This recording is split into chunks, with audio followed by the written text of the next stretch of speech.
Most local businesses are currently fighting a 2019 SEO war that they've already lost. While you're worrying about keywords, AI models like ChatGPT and Google's new search engine are already deciding which of your competitors gets the call. Today, I'm pulling back the curtain on a 100+ slide masterclass that takes you from zero to ranking #1 in the AI era. No fluff, no agency secrets, just the exact roadmap to predictable lead flow in 2026. Let's dive in. So who am I? I'm Matthew Johnson, co-founder of AMPS AI. I've created and scaled my own marketing agency to multiple six figures and then proceeded to serve as a CMO of an Amazon agency where we worked with some of the largest names in the e-commerce industry, such as Ridge Wallet, Hexclad, BK Beauty, The Woobles, Walkies, Lonely Planet, Obvi, etc. During my tenure, the company's client base tripled from 15 to 45 active clients, and that doesn't include one-off deals and opportunities generated outside of the business. And I now work with my partner, Justin, with helping SaaS, e-commerce, and local businesses to 3x at a minimum their traffic through AI search, leading to an influx of qualified, high-intent deals. You can check out some of my social media profiles in the document, which I've linked below, where you'll also find the 6 other documents that I've prepared on a plethora of topics in SEO. So we make sure your business shows up where buyers are already searching. So leads are consistent, predictable, and compounding, not fragile or ad dependent. Check us out at amps.ai. As I said, I have 6 other trainings about this topic. The entire goal of our company is to rank you on AI and generate you more high intent deals with which you can grow your business. So what you learn in this guide. So this guide will teach you how to succeed in both traditional search engines and AI-powered search. You'll learn a plethora of things with which you can see here. And this isn't about doing keyword research once and forgetting about it. This is all about building a system that becomes part of how you run your business. I have created documents, or I've created images, I should say, that will help to illustrate my points that I make in every single slide. So for those of you who are more visually oriented as learners, this will definitely help you out and it makes everything more digestible for you. So without further ado, let's continue going into this document. First of all, who this guide is for. This is for business owners that are tired of traffic that doesn't convert. It's for marketing managers who need to adapt to the change in search landscape, SEO professionals looking to stay ahead for their clients, and agency owners who need proven systems they can implement across their client base. And this is really for any, as I mentioned earlier, SaaS, e-com, local business, agency. This applies to everyone because everybody can benefit from increased volume of high intent qualified prospects.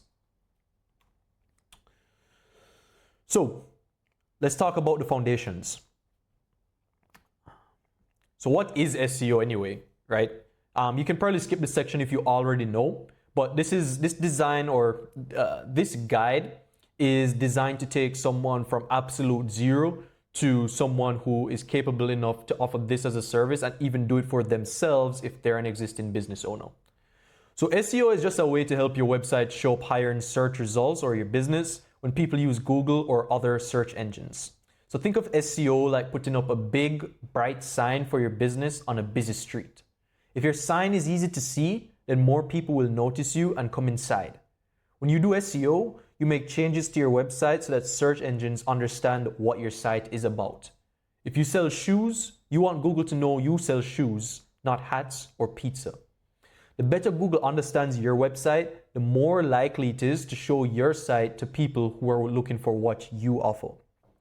SEO is important because most people click on the first few results they see. If your website is on page 1, you'll get more visitors. If it's on page 2 or 3, most people will never find you. That's why learning SEO is so valuable for any and every business or website owner.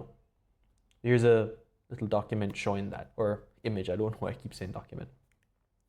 So how do search engines work? Which is the age-old question, and it's the entire point of agencies like mine and documents that I make like this. So search engines like Google are like giant libraries for the internet. When you search for something, Google looks through billions of web pages to find the best answers for you. But Google doesn't just guess. It uses special rules called algorithms to decide which websites should show up first. Google sends out robots, quote unquote, also called crawlers or spiders. You should become familiar with these terms because they're going to be used not only in this guide, but subsequent guides, that visit every website and read the words on each page. These robots look for clues like what words are most used, what the page is about, and how the website is organized. They also look at links between websites, like how one page recommends another. When you type a question into Google, it tries to match your question with the best web pages it has found. The pages that follow Google's rules the best are the ones that show up at the top. That's why SEO is all about making your website easy for Google's robot to read and understand. Here's my cute little robot, by the way. So why SEO matters for your business? If you didn't understand in those previous slides, you'll understand now. SEO is important because it helps people find your business online. Imagine you own a bakery. If someone in your town searches for best chocolate cake near me, you want your bakery to show up first. If your website isn't optimized, your competitor's bakery might show up instead, even if your cakes are better.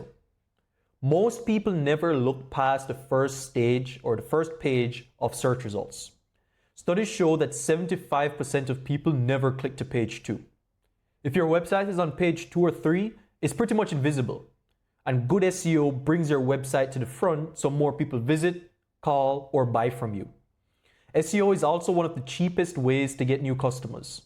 You don't have to pay for ads every time someone clicks your website. Once your site is ranking well, you can get visitors every day for free. That's why businesses of all sizes use SEO to grow. Here's a little document there. So what are the main parts of SEO? At least for local SEO or traditional SEO, as we like to call it, trad SEO, has 3 main parts: on-page SEO, off-page SEO, and technical SEO. Think of these like the 3 legs of a stool. If one leg is missing, the stool falls over. You need all 3 working together. On-page SEO means making sure your website's pages are clear and helpful. This includes using the right keywords and writing good titles and making sure your content answers people's questions. It's everything you control directly on your website, and what you'll find out later in this guide is that this is also an important aspect for AI SEO, which is a hot new term, and as I said, I'll go more in depth in that later. So off-page SEO is about getting other websites to link to yours. When other sites link to you, it's like a vote of confidence. Google sees these links and thinks your site must be trustworthy and valuable. And technical SEO is about making sure your website works well. This means your site loads quickly, looks good on phones, and is easy for Google's robots to read. All 3 parts work together to help you rank higher.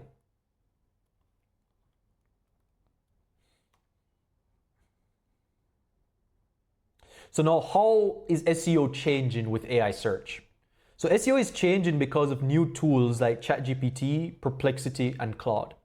In the past, people typed short keywords into Google, like pizza near me, but now people ask full questions to AI tools, like where can I get the best pepperoni pizza in my neighborhood that's open late and delivers? AI search engines understand these longer, more detailed questions.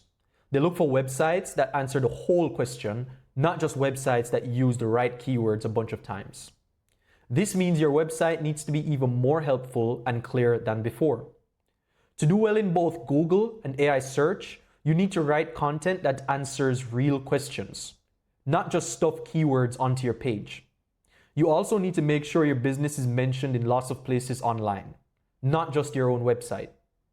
The basics of SEO are still important, but now you also need to think about how people talk and ask questions, not just what words they type. So now you need to understand search intent. Remember, we're at the foundational stage. Search intent means understanding what someone really wants when they search for something. It's not just about the words they type, it's about what they're trying to accomplish. Are they trying to learn something? Are they trying to buy something? Are they looking for a specific website? Understanding search intent is the most important part of keyword research as well, not only for traditional SEO, but also for AI SEO. And one of the reasons why SEO on a whole is so important, whether it's trad or AI, is because high intent or high search intent indicates that people want your service now. It's not guessing or it's not trying to sell them. It's them wanting it right now and them searching for the best option, which is hopefully you. But they will never be able to know or find you if you're not doing these things correctly. So there are 4 types of search intent. There's informational intent, navigational intent, commercial intent, and transactional intent. Here I've made examples for all of them. We'll just go through them briefly. But informational intent is when someone wants to learn something. So for example, you might have found me or this YouTube video by typing in what is SEO or how does keyword research work. So you create educational blog posts and guides for these types of searches. You should be taking notes now, because if you don't have all forms of this intent on your website or on your pages, then this is you being handicapped in the game of SEO. Navigational intent is when someone is looking for a specific website. So Facebook login or YouTube. They already know where they want to go. And commercial intent is when someone is researching before buying. So best SEO tools, or Ahrefs versus SEMrush, or AMS AI versus their competitors. You know which one's better, of course. And now transactional intent is when someone is ready to buy right now. So hire SEO agency Chicago, or buy running shoes online, or emergency plumber. These are all forms of intent, and you need to be optimizing for all of them. So let's look at real examples so you can see how this works in practice. So informational is what is technical SEO. They're just trying to learn. They're not really ready to hire anyone. And if you try to sell them, then they'll leave your website immediately. You need to be able to teach and nurture this type of audience. Commercial is this person is compared options. So they know they need help and they're looking at different agencies. This is your opportunity to be able to show them why you're better than your competition through something like comparison tables on your website or through case studies. And now we have transactional. These people are the ones who are ready to buy now. If you're in need of an emergency plumber, you're not going to be comparing options and you're not going to be looking up who you need for this particular task. They want you, they know you, now they're looking for someone to hire, and that choice has to be you. This is where your service page should make it easy for them to contact you immediately. So here we have the different types illustrated. So this matrix, the buying intent matrix, will change how you choose keywords. Most people look for keywords with high search volume and low competition, but they forget the most important thing, which is buying intent. Imagine a graph with 2 axes. The bottom axis shows traffic and the side axis shows buying intent. So this creates this matrix that we see here, right? And of course, we're trying to optimize for high buying intent and high traffic, right? These are your secret weapons. These are the people that you want within your funnel or within your space, your ecosystem. So here's now why traffic doesn't equal revenue, which is a problem I hear about so often. I've spoken with so many agencies, so many local businesses, so many e-com brands. I mean, I used to work in an agency that serviced e-com brands, right? Big traffic numbers don't always mean more money. A plastic surgery clinic, for example, could target what is rhinoplasty, and it would result in 18,000 searches per month. And if they rank number 1, they get 5,000 visitors. Maybe 0.1% book a consultation. That's 5 consultations. Or they could target rhinoplasty surgeon Chicago, which is more high intent. As we've learned prior, they're searching specifically for someone in this area. And if they rank number 1, They get 100 visitors, but maybe 5% book a consultation, which is also 5 consultations. So the second keyword gets 50 times less traffic, but it's easier to rank for because fewer people are competing for it. This is why you should focus on high intent keywords even if they have lower search volume. One customer from a high intent keyword is worth more than 100 visitors from a low intent keyword in the context of trad SEO. Your goal is customers, not traffic. It's the same thing as followers on social media platforms. Much like YouTube, the goal isn't for you to be, 100K followers or 100K subscribers, 1 million. It would be nice, but for business purposes, our goal is to sell as many packages or products as possible. Never forget that.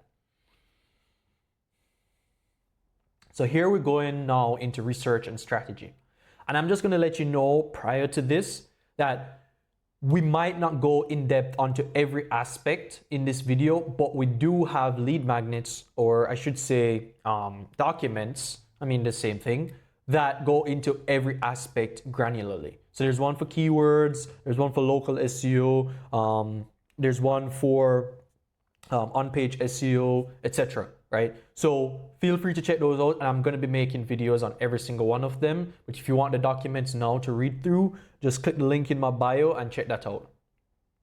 Or rather than bio, the description, it's the first link. So before you touch any tools, start with what you already know. You know your business better than any tool ever will. The people who create these tools actually get their insights from business owners like you. So you know what you sell, what problems you solve, and how your customers talk about their needs. So spend 15 to 20 minutes writing down everything that comes to mind. List your services or products. Write down the problems your customers have. Note the exact phrases they use when they call or email you. And don't worry about search volume or competition just yet. Just get everything out of your head and onto paper. If you're a local business, add your city name to everything. Plumber becomes Plumber Chicago. SEO Services becomes SEO Services Austin. This is your starting point, your seed keywords, if you so will. You'll use these to find hundreds more keywords using tools. But you have to start with this foundation first. No tool can tell you what your customers actually say when they talk to you. So start with your seed keywords. So Google Autocomplete is a free tool that shows you what real people are searching for. I've outlined how you can use it within this aspect. You can pause and read it if you so will, or again, you can find it in the document once you get it. I'm not going to go too in depth into this. I'm just giving you options. Same thing with people also ask. Again, you can read everything here right now, or you can get the whole document link in the bio. You'll learn how to use all of these tools. So now that you have a big list of keywords after using any one of those tools that I've just shown you, which one should you actually target? So you need to look at 3 numbers for each keyword: search volume, keyword difficulty, and cost per click. So search volume tells you how many people search for this keyword each month. Self-explanatory. Higher is better, but remember what we learned about intent. A keyword with 100 searches and high intent beats a keyword with 10,000 searches and low intent. So keyword difficulty is the next one, and it's a score from 0 to 100 that tells you how hard it is to rank for this keyword. Under 30 is easy. 30 to 35 is medium, and over 50 is incredibly difficult. When you're starting out, try to focus on keywords that are under 30. And cost per click. Those who are in advertising are probably familiar with this term. But this tells you what advertisers pay for this keyword. So higher CPC, or cost per click, usually means higher buying intent. If people are willing to pay $50 per click, that keyword probably makes money. If CPC is 50 cents, it's probably just informational, which is a term we learned before, for people who are just looking for more information on this particular topic and they're not quite ready to buy, right? So we can see this illustrated there. So here's a simple formula to find the best keywords. You need to look for keywords with decent search volume, about 100 plus per month, but low difficulty, which is under 30, and high CPC, which is about $10 plus. These are your sweet spot keywords. So let's compare these 2 keywords. What is SEO is about 22,000 searches, maybe more, well, probably significantly more. The difficulty is 75 and the CPC is $2. So this is more informational, right?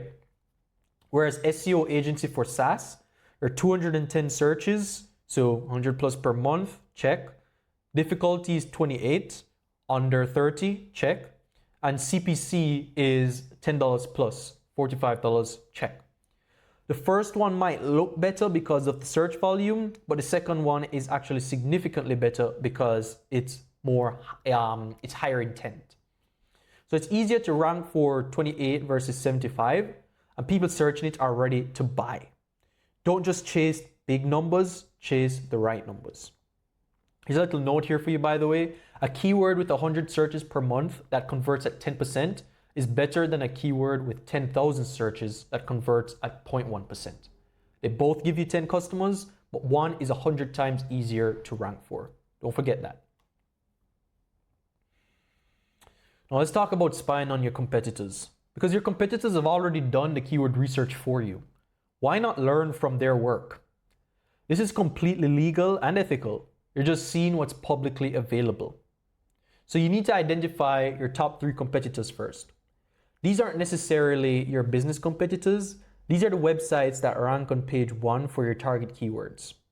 Search your main keywords on Google and see who shows up. If you have a paid tool like Ahrefs or SEMrush, you can enter their website and see every keyword they rank for. Look for keywords where they rank in positions 4 to 10. And so because these are easier to beat than keywords where they rank, of course, number 1 to 3. If you don't have paid tools, you can still learn a lot. You can visit their website and look at their blog topics, and you can check their service pages. Specifically their page titles, which is the text in the browser tab. These will give you clues about what keywords they're targeting.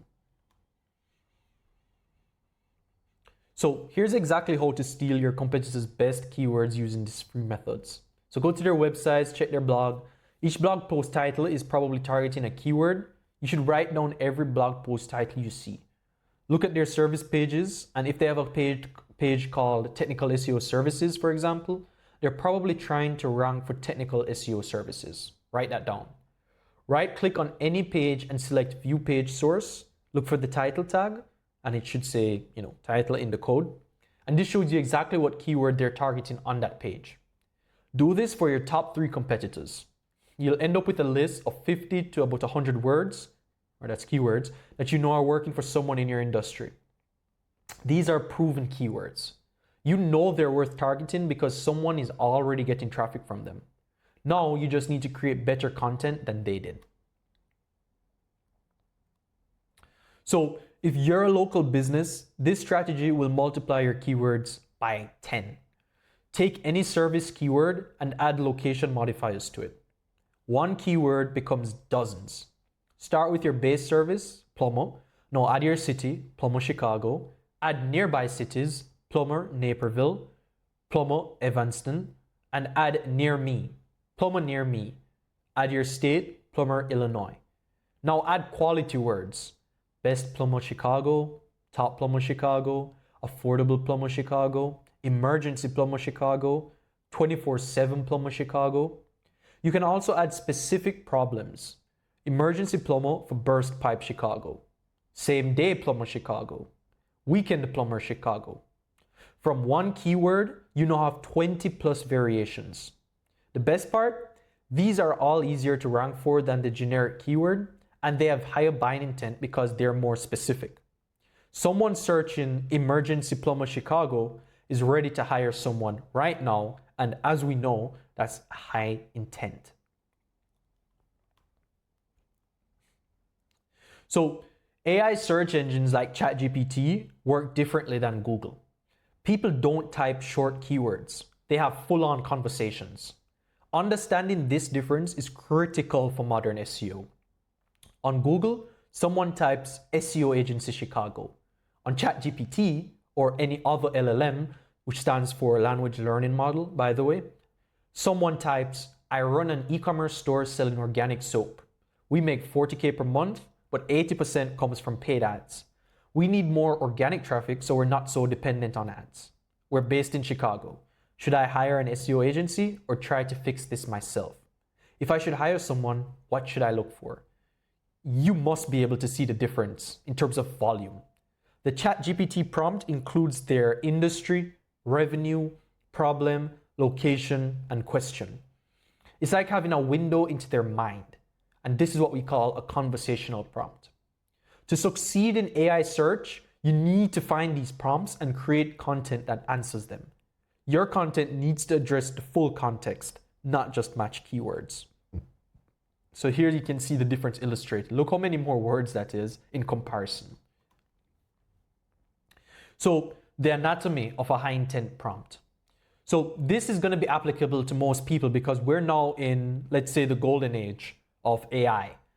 Maybe not even there yet, but businesses are already making a significant shift in their marketing from what would typically be local-based and trad-based SEO to a combination of trad and LLM SEO. So the high intent prompts follow a pattern. They include 4 parts: context, specific need, constraints, and desired outcome. Context is background information. I run a local bakery in Austin. Or I'm a SaaS founder with a 50K MRR product. The specific need is the exact problem. I need to rank higher for custom cakes Austin. Or I want to increase organic signups. Constraints are limitations. So budget under 2K a month, or I need results in 90 days. And the desired outcome is what success looks like. So I want to get 10 more consultation requests per month, or double organic traffic in 6 months. When you see all 4 parts in a prompt, you know this person is serious and ready to buy. These are the prompts you want to optimize for. So you need to create content that addresses all 4 parts and you'll attract high quality leads. Now here's a diagrammatic reference to the anatomy of a high intent prompt, right? So you need to mine customer conversations. You need to know what people are talking about in order to answer these questions. So the best prompts are actually hiding in your inbox and call recordings. Your customers have already told you exactly what they're searching for. You just need to write it down. Go through your last 20 sales calls or emails. Look for messages where someone describes their situation and asks for help. Copy and paste these exact messages into a document. Don't change the wording, just keep it exactly as they wrote it. Now look for patterns. Do multiple people mention the same problem? Do they use the same phrases? Do they have similar constraints? These real customer messages are gold. They show you exactly how your target audience thinks and talks. So when you create content that addresses these real situations, you'll attract more people just like them. You can spend 30 minutes doing this right now, and I guarantee you'll be able to find 10 to 20 real prompts that you can use to guide your content conversation from now on. You can also just use AI to generate prompts. So once you have 10 to 20 real customer questions, you can use AI to generate hundreds more variations. So you can just open ChatGPT and use this exact prompt. ChatGPT will give you 30 new prompts based on your real customer language. Review them and pick the best ones. Then you can even ask for more. By the way, if you want to just take this prompt now, just pause the video and write it down, or you can just get the full document linked in the description. In 15 minutes using these prompts, you'll have 50 plus prompts that sound like real people. Now, these are the questions you should answer in your content. Save them all in a spreadsheet so you can reference them when creating content. So you now have 200 to 500 keywords and prompts. You can't target them all at once. You need to organize them into 3 priority levels: high, medium, and low. We went over the priority levels in previous slides, so you know exactly what to look for now. So focus on high intent keywords first, even if they're more difficult. And one high intent keyword that converts is worth 100 informational keywords that don't. Remember that. We're looking for quality traffic, not just high traffic. Now you can create your keyword spreadsheet. Organization is everything, so create a spreadsheet with these exact columns and use color coding for red for high priority, yellow for medium, and green for low. You can see what the spreadsheet would look like here. And then you can just go based off of that and make sure you're creating content with these keywords in mind. Of course, high intent is priority. Now let's talk about on-page SEO and content. So you don't need separate content for Google and GPT or LLMs. You need one piece of content that works for both. The key is writing naturally while following a few simple rules. Google wants content that matches search intent and includes your target keywords. ChatGPT wants content that thoroughly answers questions in a conversational way. The overlap is about 80%. When you write helpful, comprehensive content that answers real questions, both Google and ChatGPT will love it. The mistake most people make is writing for robots instead of humans. They stuff keywords everywhere and create awkward sentences. Don't do this. Write like you're explaining something to a friend. Use your keywords naturally. Answer questions completely. If your content is genuinely helpful and answers the full question, not just part of it, you're already 90% of the way there. The remaining 10% is just formatting and structure, which of course we'll cover in the next few slides. So using H2s as questions. So this is one of the simplest, most powerful changes you can make. Turn your subheadings, which are your H2s, into questions instead of statements. Keyword research process, bad. How do you do keyword research process? Or how do you do keyword research? Good. SEO pricing, bad. Good is how much does SEO cost? Benefits of technical SEO, bad. Good, why is technical SEO important? This works because it matches how people actually search, especially in AI tools. Nobody's putting benefits of technical SEO into ChatGPT. We're humans, right? Well, ChatGPT, no, but we are. When someone asks ChatGPT a question, it looks for content that directly answers that question. If your H2 is the exact question they asked, you're much more likely to get cited. This also makes your content easier to read. Questions naturally draw people in and make them want to keep reading. So go through your existing content and change your H2s to questions. This one simple change can improve your rankings by leaps and bounds, as stated here, according to me. So after each H2 question, your paragraph should directly answer the question in 40 to 60 words. Think of this as your featured snippet paragraph, the part that Google or ChatGPT might extract and show as a standalone answer. So as an example, how do you do keyword research? The first paragraph is a direct answer to that. Then you expand. This format works because it gives people and AI an immediate answer. Then it provides depth for those who want more information. The direct answer can stand alone, but the detailed explanation adds value. And this is exactly what both Google and GPT are looking for. So internal links are links from one page on your website to another page on your website. They're important for 3 reasons. They help people find related content, they help Google understand your site structure, and they pass link juice between your pages. Every piece of content should have 3 to 5 internal links to related content on your site. If you're writing about keyword research, link to your article about SEO basics, your guide to content creation, and your post about Google Search Console. Use descriptive anchor text, and those are clickable words. Don't say click here. Instead say learn how to use Google Search Console or read our complete SEO guide. Internal linking is like creating a web that connects all your content together. When Google's robots crawl your site, they follow these links to discover all your pages here, there, everywhere, right? The more connected your content is, the better Google understands what your site is about. Plus, if you build backlinks to one page, that value flows to your other pages through internal links. We'll talk more about backlinks later, by the way. We're going through all the terms. So external links are links from your website to other sites. Many people are afraid to link to other sites because they think it will hurt their SEO. This is incorrect. External links actually help your SEO when done correctly. Linking to authoritative sources that support your points. If you mention a statistic, link to where you found it. If you reference a study, link to it. If you mention a tool, link to it. This shows Google that your content is well researched and trustworthy. Aim for about 2 to 3 external links per piece of content.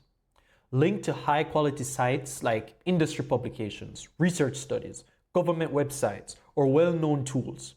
Don't link to your competitors' service pages, but you can link to their educational content if it's genuinely helpful. Because as we said earlier, informational content tends to be the lowest in terms of intent, so you can always leverage someone else's. External links make your content more credible. Just imagine reading a study or a research that doesn't cite any statistics from a reputable source. You're not going to trust it. So they're showing that you're not making things up, but you're backing up your claims with real sources. Both Google and GPT value this kind of thorough, well-sourced content. Now, if you're still here and you are interested in doing this for yourself, but you probably don't have the time, you probably don't have the know-how, this is quite a lot, of course, then you can always just hire us. We are going to rank you #1 on both AI as well as on Google. Just check us out at AMPS AI. The link to our website is in the description. Feel free to book a call. Or again, if you want this document, link below in the description. Let's continue. So an entity is just a fancy word for a thing that exists. It's like a person, place, business, or product. For AI search engines to recommend you, they need to understand you as an entity. They need to know who you are, what you do, and where you're located. So think of it like this. Google and GPT are building a giant database of everything that exists. They want to know AMPS SEO agency is a technical SEO company in New York that helps local businesses. The clearer you make this, the more likely they are to recommend you. To help AI understand you as an entity, you need consistent information everywhere. Your business name, address, and phone number should be exactly the same on your website, your GBP, Google Business Profile, social media, and everywhere else that you're mentioned online. You also need clear, simple statements about what you do. Don't be clever or vague or try to make a pun. Say exactly what you are and what you do, like you're writing a dictionary definition of your business. Right? An NAP stands for name, address, and phone number. These 3 pieces of information must be identical everywhere they appear online. Even small differences confuse search engines. So make sure that it's consistent everywhere. Acme SEO Agency, 123 Main Street, Chicago, Illinois, zip code, and then phone number.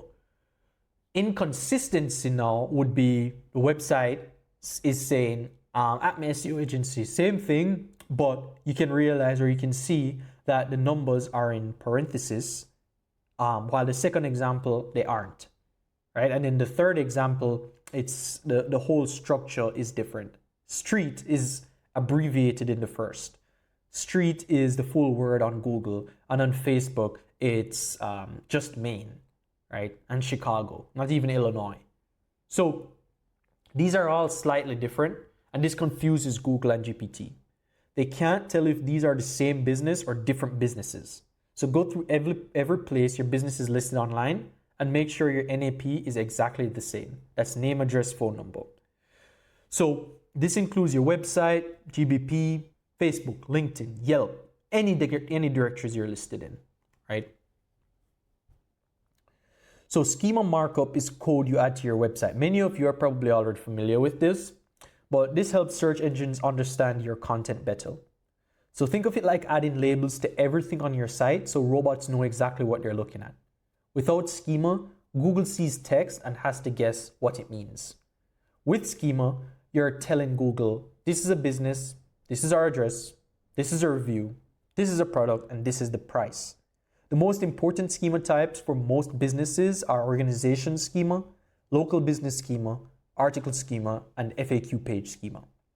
You don't need to know how to code to add schema, and there are free tools that generate the code for you. You just fill in your information, copy the code, and paste it into your website. And we'll cover exactly how to do this in the technical SEO section, of which as well we have a full document on that, as mentioned prior. You probably saw it as well.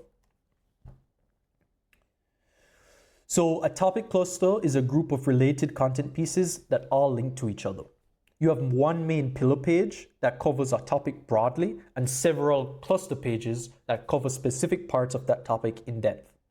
For example, for technical SEO, the complete guide to technical SEO would be the pillar page, which covers everything at a high level, while the cluster page takes care of the subtopics within that pillar page. So the pillar page links to all the cluster pages, and each cluster page links back to the pillar page. So this creates a web of related content that helps both users and search engines understand your expertise. While topic clusters work because they demonstrate topical authority. Instead of one article about technical SEO, you have 6 articles that cover every aspect. This shows Google you're an expert, not just someone who wrote one blog post. You're not a grifter. So here's exactly how to build a topic cluster. The first thing you need to do is choose your main topic. This should be something central to your business. If you're an SEO agency, good pillar topics might be technical SEO, local SEO, link building, or keyword research. Create your pillar page first. This should be 3,000 to 5,000 words and cover every major aspect of the topic. So don't go too deep, just give an overview of each part. Think of this like a table of contents that's been expanded into full paragraphs. Identify 5 to 8 subtopics that deserve their own detailed articles. These become your cluster pages. Each cluster page should be about 1,500 to 2,500 words and go deep on one specific aspect. So link from your pillar page to each cluster page in the relevant section. Right? Link from each cluster page back to the pillar page in the introduction. Also, link between related cluster pages when it makes sense. Build one complete topic cluster before starting another. This focused approach is better than having incomplete cluster pages across multiple topics.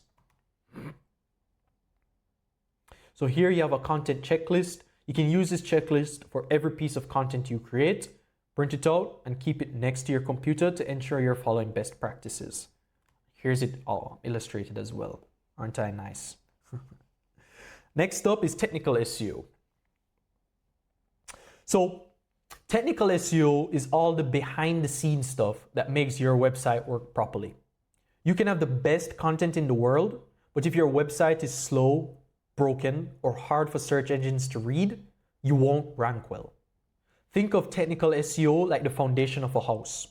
You don't see it, but without it, everything else falls apart. Your content is the walls and roof, but the foundation has to be solid first. The good news is that technical SEO isn't as complicated as it sounds. You don't need to be a programmer or web developer. Most technical SEO issues can be fixed with simple tools and plugins. The main areas of technical SEO are site speed, mobile friendliness, schema markup, and crawlability. Some of these terms you are now familiar with, like schema markup and crawlability. But we'll cover each of these in the next couple of slides. So site speed is how fast your web pages load. This matters because nowadays people are impatient. If you're still on this video, you're not like the average person and you're willing to invest into your own education and your business. But for most people, if your site takes even more than 3 seconds to load, then they'll leave and just try to go to a competitor's site. That's the reality of the world today. So you need to be optimizing for site speed if you have a website. By the way, if you don't have a website, we can also take care of that, and it's very affordable. So Google also uses site speed as a ranking factor. So faster sites rank higher than slower sites, all else being equal. So this makes sense because Google wants to send people to sites that provide a good experience. To check your site speed, go to this link. Again, you can find it in the document, or you can just pause the video and insert it now. You can insert your URL and Google will grade you, will give you a score from 0 to 100. If it's less than 80 on mobile and desktop, then you have an issue. And here are a couple ways to improve your site speed. Don't worry, just pause the video now, use these, and you'll have your site speed to 80 plus, and you'll have less people that are ranking over you as a result. You want a mobile-friendly design as well, so more than 60% of searches now happen on mobile phones, not computers. You can especially see this when you're running ads. If your website doesn't work on cell phones or well on phones, you're losing more than half your potential customers. And Google knows this, which is why they use mobile-first indexing. This means Google looks at the mobile version of your site first when deciding how to rank you. If your mobile site is bad, your rankings will be even worse, even if your desktop site is perfect. So to check if your site is mobile friendly, again, go to this URL, check for yourself, look at these common mobile issues, ensure that you're not making them, remove them if you are, and voila, you have a mobilely optimized site. So let's talk about Schema Markup once again. Remember, we talked about this earlier. So this is going to show you exactly how to add it to your site. I'm not going to go too in depth into this. This is a bit more technical, but again, following the advice that I've given you on this slide, feel free to pause, make sure that you've added all of these things and use these tools, and you can do this for yourself in absolutely no time.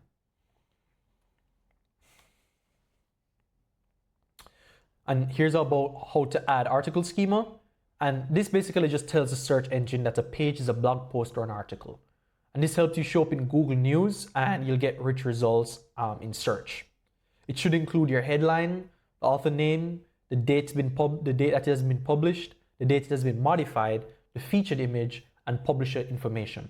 It's gonna vary depending on whether you use WordPress versus something like Webflow, which are really the only two that I recommend for SEO. If you're not on any one of these, then you're risking your SEO ranking, and as a result, risking high intent leads. Just the reality. And now FAQ schema. So this is perfect for pages that have FAQs, frequently asked questions. When you add this schema, your FAQs can show up directly in Google search results, which gets you more visibility and clicks. FAQ schema tells Google, this is a question and this is the answer. When someone searches for that question, Google might show your answer right in the search results.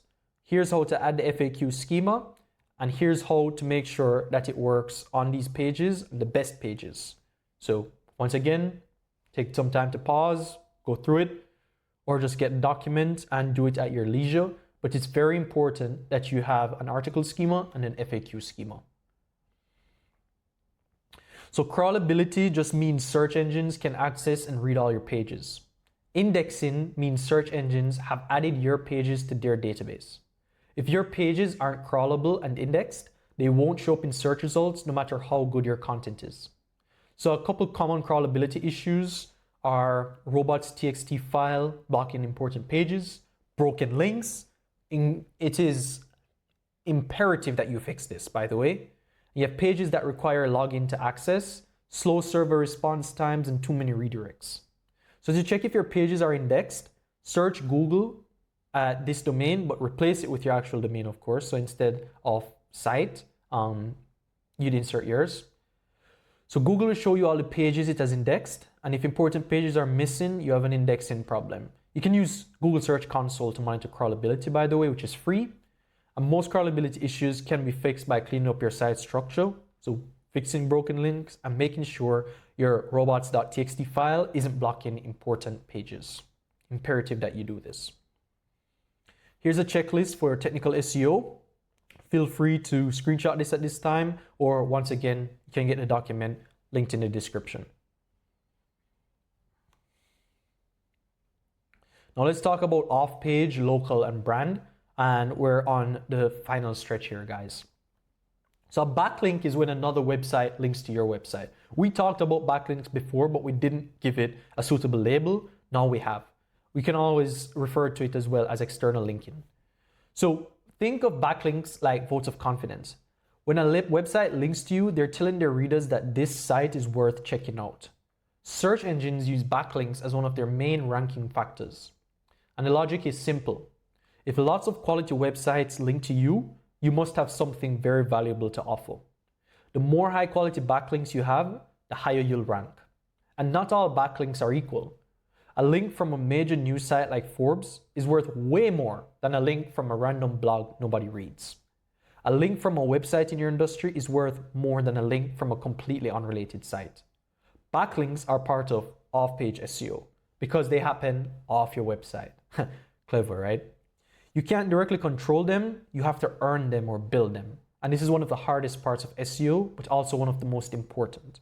Without backlinks, it's very difficult to rank for competitive keywords.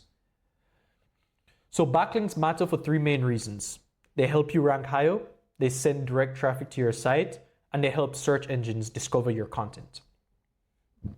Think of backlinks like recommendations. If one person recommends a restaurant, you might try it. If 10 people recommend it, you definitely will. And if a famous food critic recommends it, that carries even more weight. You're booking a reservation at that point. Backlinks work the same way. Switch it up with the graphics a bit. Let me know which one you guys prefer. So there are many ways to build backlinks, but two of the most effective are guest posts and niche edits. So a guest post is when you write an article for another website in your industry. In that article, you include a link back to your site, and the other website gets free content while you get a backlink. It's a win-win. And this works best when you provide genuinely valuable content, not just a thinly veiled ad for your business.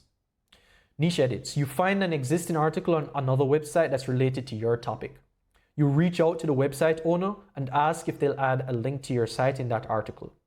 You might offer to pay them, or you might offer to add a link to their site from your site in exchange, essentially trading backlinks. Both methods work, but they require outreach. You need to find relevant websites, contact the owners, and pitch them on why they should link to you. This takes time and effort, but it's one of the most reliable ways to build high quality backlinks. Now, here's how to find linking opportunities. The best link opportunities are websites that have already linked to your competitors. If they link to your competitor, they might link to you too. So use a tool like Ahrefs or SEMrush to see who links to your competitors. Enter your competitor's website and look at their backlink profile. You'll see a list of every website that links to them. Now you must look for industry blogs and publications, resource pages, directories relevant to your industry, and guest post opportunities. You can make a spreadsheet of potential link opportunities, include their website, contact email, and notes. And then if you don't have paid tools, you can still find opportunities manually. Here's how. Use Google, search for your industry plus guest posts, or your industry plus write for us, or your industry plus resources. And these searches will reveal sites that accept guest posts or have resource pages where you could be listed. So local SEO is for businesses that serve customers in a specific geographic area. If you're a plumber, lawyer, dentist, restaurant, or any business with a physical location, local SEO is critical. To add to that list, you could be an attorney, you could be a pest control specialist, you could be HVAC, you could be a roofer. Any of those would coin the term as local service-based businesses, right? Which is, of course, one of the segments that I help to rank #1 on AI and on local SEO. The main difference between regular SEO and local SEO is that local SEO focuses on showing up in near me searches and on Google Maps. When someone searches plumber near me, Google shows a map with 3 local businesses, which is called the local pack, and it's prime real estate. To rank in local search, you need a GBP, so Google Business Profile, a consistent NAP, which we spoke about before, name, address, and phone number, reviews on Google's and other platforms, and local keywords on your website. And of course, citations, which is mentions of your business on other websites, which is critical for AI SEO as well, might I add.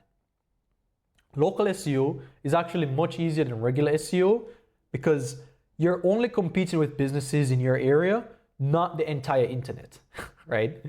A plumber in Chicago only competes with other plumbers in Chicago, not plumbers in New York or LA, right?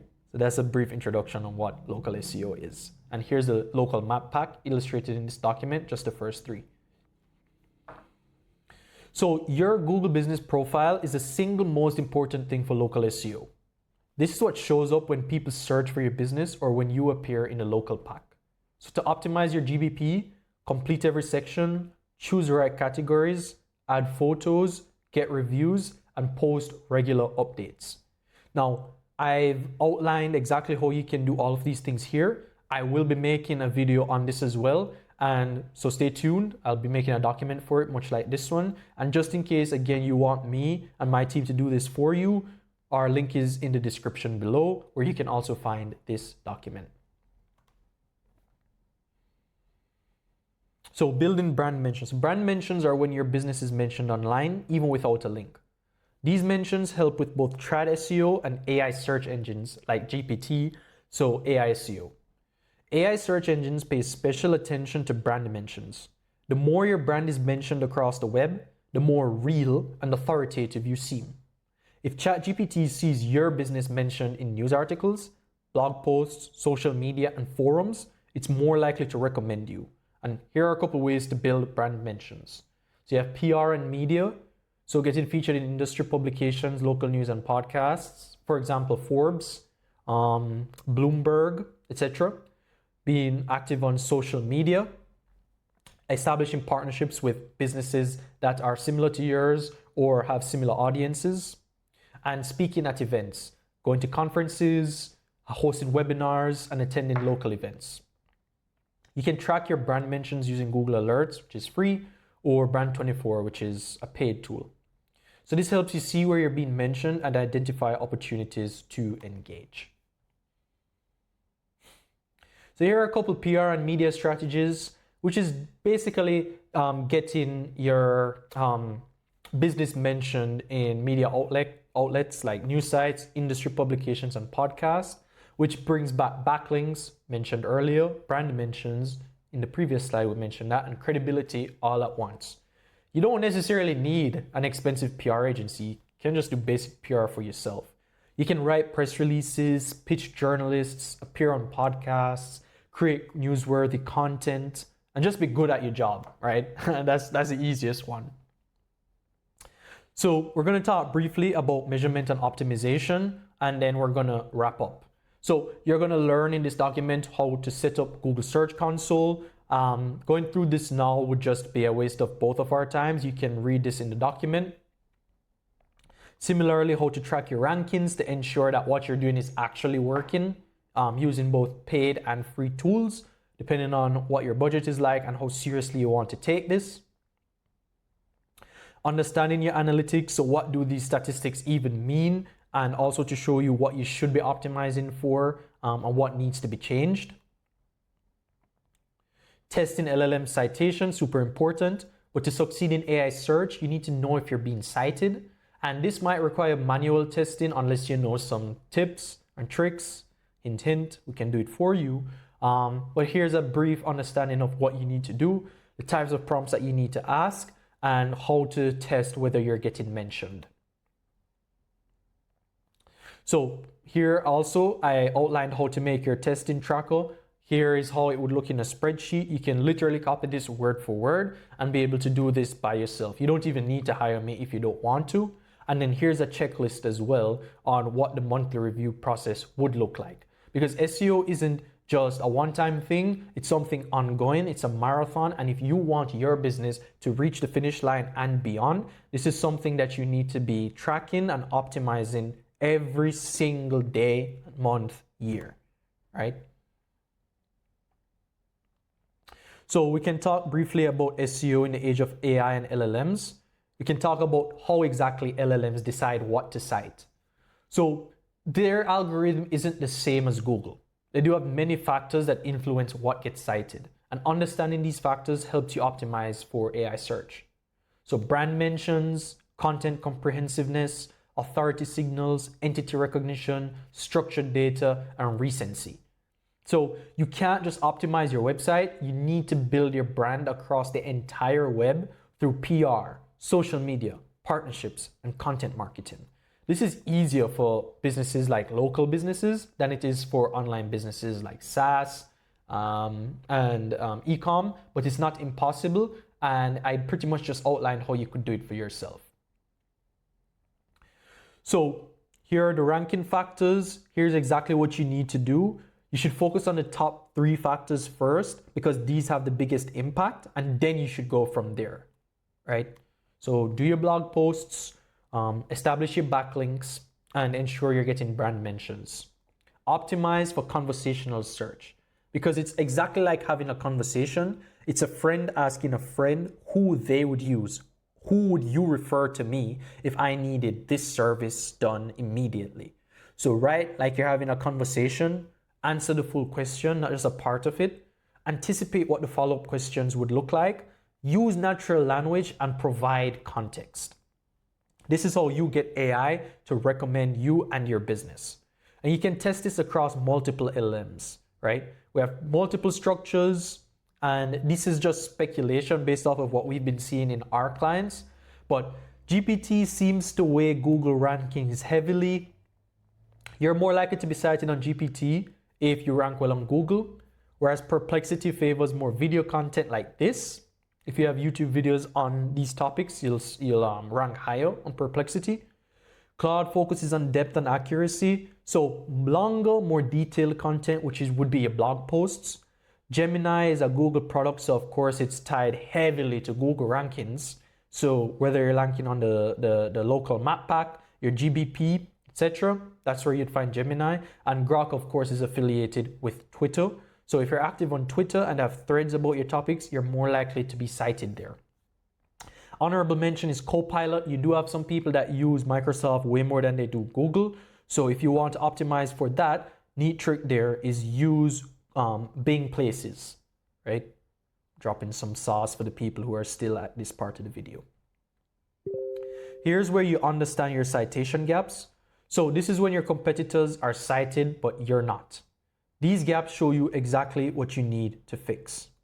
So if competitors are cited, but you're not, they probably have more brand mentions than you online. Their content is likely more comprehensive. They have better structured data, and they probably have more authority, right? But if no one in your niche is cited, which is what we're seeing because nobody really knows about AI SEO, especially in the local business side of things, this is a huge opportunity because the LLM doesn't have good sources for this topic. So create the definitive content on this topic and you'll likely become the default citation. So if you're cited sometimes but not consistently, you're on the right track but need to strengthen your signals. So create more content on the topic, build more backlinks to key pages, and increase your brand mentions. For each prompt where you're not cited, identify which gap you have and create an action plan to fix it. So most LLM conversations don't end with the first question. Users ask maybe 3 to 5 follow-up questions, so your content should anticipate and answer all of them. So here's an example conversation flow and some secondary prompts that you can use or that people will typically ask, right? Like how much do you charge? What are the results? Have they ever worked with this particular company, so my company, before? What's the difference between them and the competitors, and if they have case studies? You just need to create pages that answer all of these questions. So to future-proof your strategy, AI search is evolving rapidly.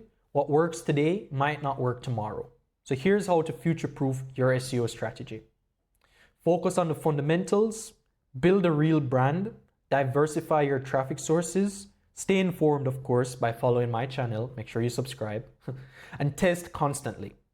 The businesses that thrive are the ones that adapt quickly. Be one of them. And remember, the basics never go out of style, right? Ensure that you have all your social media profiles, ensure that your GBP, Bing Places, Apple Business Profile are all optimized or at least created. Ensure that you have your blog posts, that you have sufficient backlinks and keywords, right? Focus on the fundamentals. So here I'm going to outline some execution plans and templates, which you can find in the document, should you want it. Again, get it linked below. So I gave you a 7-day action plan, and not your continued 7-day action plan. My bad. We're not at 7 days yet, but right. So days 5 to 7. Then I give you a 90-day content roadmap that you can follow in order to see results. And I'm going to end the video here by here's some key takeaways. So remember that search has evolved. You need to optimize for both traditional keywords and conversational prompts. Google and ChatGPT are both important. Intent matters more than volume. Focus on high intent keywords even if they have lower search volume. LLMs understand context. Write comprehensive conversational content that answers full questions, not just keyword stuffed pages. Test and track everything. You can't improve what you don't measure, and I've already given you sufficient resources to track this for months and years to come in this document. And build a real brand. It's harped on a lot, but the more your brand is mentioned across the web, the easier it is for you to not only be cited in AI search, but also for you to rank on your local map pack or #1 on Google. These 5 principles will guide your SEO strategy for years to come, regardless of how algorithms change. Here are a few common mistakes to avoid. Don't chase high volume, low intent keywords. Don't ignore LLM optimization. Ensure that based off this document, you at least do the foundational steps. Creating separate content for Google and AI search. This is just you doubling your work. Keep both of them in mind while creating content. Not testing your prompts is going to make it difficult to know what exactly is going to work for you on LLM SEO. Don't give up too soon. SEO is a marathon, not a sprint. You're going to build slowly, but you're going to benefit for years to come. And don't forget about technical SEO. Great content won't rank your site, won't rank if your site is slow, broken, or hard for search engines to crawl. Avoid these mistakes and you'll be ahead of 90% of your competitors. That's the math you guarantee. So you finished this guide, now it's time to take action. Here's exactly what to do next. If you want to do this yourself, start with a 7-day action plan, download the spreadsheet templates, set aside 2 hours per day for the next 7 days, and follow the 90-day roadmap. But if you want help in doing this and you can't be bothered to do it all yourself, book your free strategy call. You can find this in the link below, or if you have this document, it's all the way at the end of the document. Don't hesitate to reach out to us and see if we would be able to help you and your business. Thank you so much for watching. If you've been here all the way until the end, I really appreciate you. I really appreciate your time, and stay tuned for subsequent uploads. Be sure to subscribe, hit the notification bell, and I'll see you in the next video. Peace.